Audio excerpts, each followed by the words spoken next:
Hello বন্ধুরা, এই ভিডিওটা ছিল সরস্বতী পুজোর দিনের। সরস্বতী পুজোর দিন বিকালবেলা আমার বর গিয়েছিল ইলেম বাজার, তাই আমি আর বাবু বরের সঙ্গে চলে গিয়েছিলাম। তো ইলেম বাজার জঙ্গলটা আমরা পেরোচ্ছি, তাই একটু ভিডিও করেছিলাম।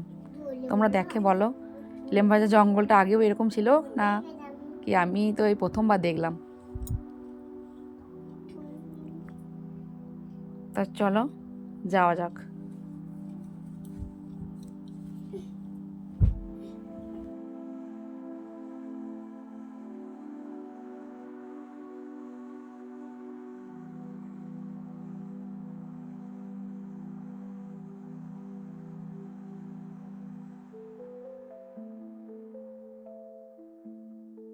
তো এবার ইলেম বাজার পৌঁছে গিয়েছি। ইলেম বাজার থেকে যাচ্ছি সুখেশ্বর মন্দির।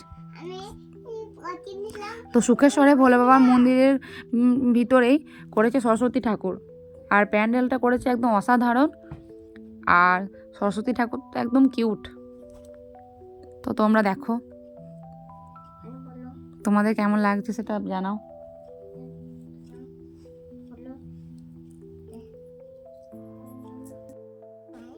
সরস্বতী পুজোর প্যান্ডেল, অথচ করেছে মন্দিরটা কেদারনাথের স্টাইলে। তো তোমরা একবার দেখো। আর এটা হচ্ছে সুখেশ্বরের ভোলে বাবার মন্দির। জায়গাটা ছিল অসাধারণ। আর আমি যদিও প্রথমবারই গিয়েছিলাম, তো আমার তো জায়গাটা খুবই ভালো লেগেছে। তোমরা যেতে পারো শিবরাত্রিতে জল ঢালতে শিবের মাথায়।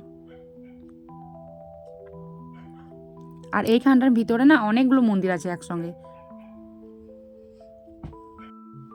আর এখানে যেহেতু আমার বাবু বেশ মনের আনন্দে ভালোই খেলা করছে নিজের মতো, অনেকটা বড় জায়গা পেয়েছে ওর জন্য।